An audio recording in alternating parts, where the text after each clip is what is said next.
Isang mahabang listahan ng mga pangalan ang inilatag sa pagdinig ng Senate Blue Ribbon Committee matapos ibinunyag ang grupong tinaguriang Brave 18, mga dating sundalo na nagsilbi umano sa dating kongresistang si Saldico. Ang kanilang mga sinumpaang salaysay, kaugnay na umano'y paghatid ng maletang pera. Sa pagdinig, isa-isa binasa ni Senator Rodante Marcoleta ang mga pangalan nakasaad sa mga affidavit ng mga testigo. Kabilang sa mga nabanggit sa testimonya ang ilang mababatas at opisyal ng pamahalaan. Nadawit din sa mga aligasyon ang dating House Speaker Martin Romualdez at maging si Pangulong Ferdinand Marcos Jr. Ang naalala ko, sir, si dating Speaker Martin Romualdez po. Meron po kaming video at saka mga pictures, Your Honor. Saka kay yung dinala po sa Ilocos. Kami po yung nagdala doon sa Delta Gate hangar sa Pasay. Yung 5 maleta po na dinala doon sa Ilocos, na dinala ni Sergeant Tobe at saka ni Boss Saldi. Ikinarga po namin sa Lexus na bulletproof, plate number NFX 8886. At saka binakapan po namin ng Hilux na bulletproof din, black na Hilux, plate number Eco Alpha Foxtrot 7121. Para kanino naman yung dinala ninyo? Ang narinig ko po nun, sir, para kay President Marcos. Agad naman umalwa ang Malacanang sa mga aligasyon. Ayon kay Palace Press Officer Undersecretary Claire Castro, hindi sapat ang mga paratang at kinakailangan suportahan ng mga ito ng malinaw at matibay na ebidensya. Pakita mo na nila ebidensya, madali kasi magturo. Lalo na kung ang balak mo lang naman talaga ay manggiba at magsilbing isang obstructionist or destabilizer.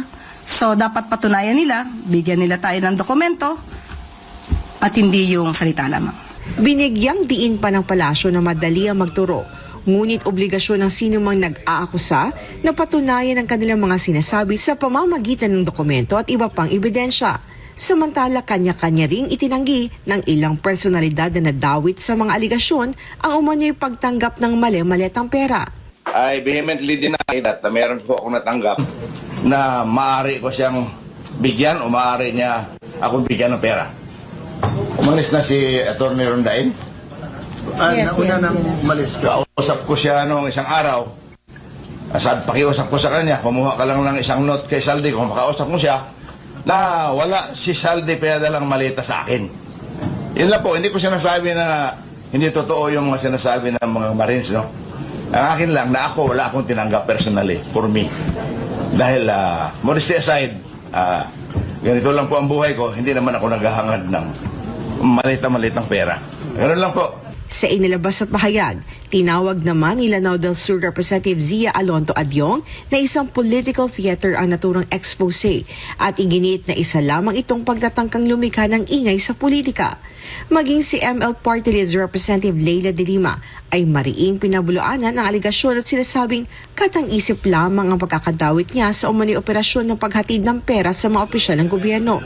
Habang lumalalim ang investigasyon ng Senado, nananatiling nakasentro ang usapin sa isang mahalagang tanong.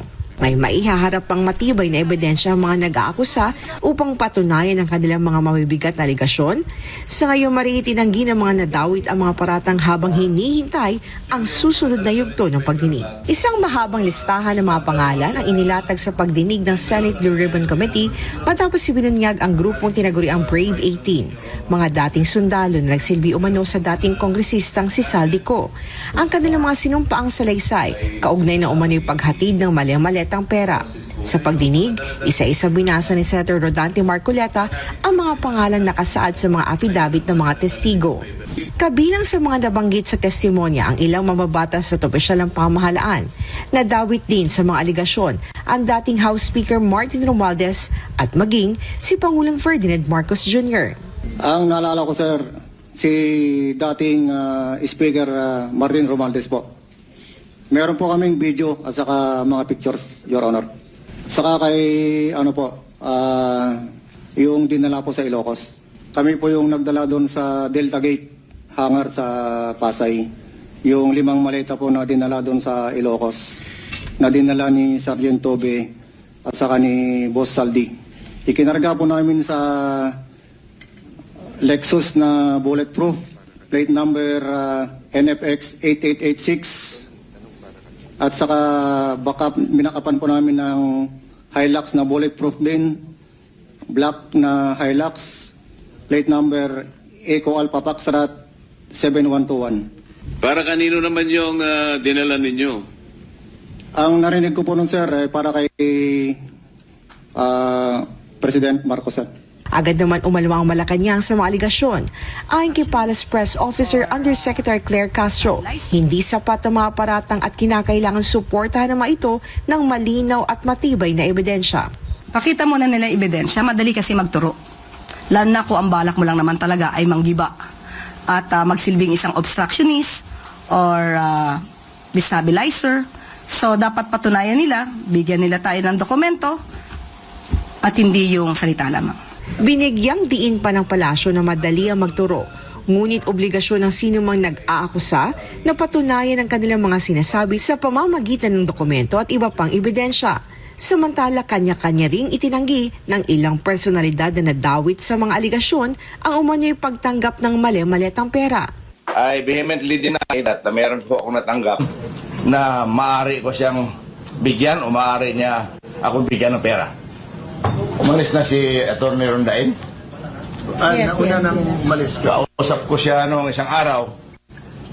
Pakiusap ko sa kanya, kumuha ka lang ng isang note kay Saldi. Kung makausap mo siya, na wala si Saldi pinadalang malita sa akin. Yun lang po, hindi ko sinasabi na hindi totoo yung mga sinasabi ng mga Marines, no? Ang akin lang, na ako, wala akong tinanggap personally, for me. Dahil, modesty aside, ganito lang po ang buhay ko, hindi naman ako naghahangad ng malita-malitang pera. Ganun lang po. Sa inilabas at pahayag, tinawag naman ni Lanao del Sur Representative Zia Alonto Adyong na isang political theater ang naturang expose at iginit na isa lamang itong pagtatangkang lumikha ng ingay sa politika. Maging si ML Party List Representative Leila de Lima ay mariing pinabuluanan ng aligasyon at sinasabing katang-isip lamang ang pagkakadawit niya sa umano'y operasyon ng paghatid ng pera sa mga opisyal ng gobyerno. Habang lumalalim ang investigasyon ng Senado, nananatiling nakasentro ang usapin sa isang mahalagang tanong. May maihaharap pang matibay na ebidensya ang mga nag-aakusa upang patunayan ang kanilang mga mabibigat na aligasyon. Sa ngayon, mariitinanggi ng mga nadawit ang mga paratang habang hinihintay ang susunod na yugto ng pagdinig. Isang mahabang listahan ng mga pangalan ang inilatag sa pagdinig ng Senate Blue Ribbon Committee matapos ibinunyag ang grupong tinaguriang Brave 18, mga dating sundalo na nagsilbi umano sa dating kongresistang si Saldico. Ang kanilang mga sinumpaang salaysay, kaugnay na umano'y paghatid ng mali-maletang pera. Sa pagdinig, isa-isa binasa ni Senator Rodante Marcoleta ang mga pangalan nakasaad sa mga affidavit ng mga testigo. Kabilang sa mga nabanggit sa testimonya ang ilang mababatas at opisyal ng pamahalaan. Nadawit din sa mga aligasyon ang dating House Speaker Martin Romualdez at maging si Pangulong Ferdinand Marcos Jr. Ang naalala ko, sir, si dating Speaker Martin Romualdez po. Meron po kaming video at saka mga pictures, Your Honor. Saka kay, yung dinala po sa Ilocos. Kami po yung nagdala doon sa Delta Gate, hangar sa Pasay. Yung 5 maleta po na dinala doon sa Ilocos, na dinala ni Sergeant Tobe at saka ni Boss Saldi. Ikinarga po namin sa Lexus na bulletproof, plate number NFX 8886. At saka backup, binakapan po namin ng Hilux na bulletproof din, black na Hilux, plate number Eco Alpha Foxtrot 7121. Para kanino naman yung dinala ninyo? Ang narinig ko po nun, sir, ay para kay President Marcos. Agad naman umalawang Malacanang sa mga aligasyon. Ayon kay Palace Press Officer Undersecretary Claire Castro, hindi sapat ang mga paratang at kinakailangan suportahan ng mga ito ng malinaw at matibay na ebidensya. Pakita mo na nila yung ebidensya, madali kasi magturo. Lalo na kung ang balak mo lang naman talaga ay manggiba at magsilbing isang obstructionist or destabilizer.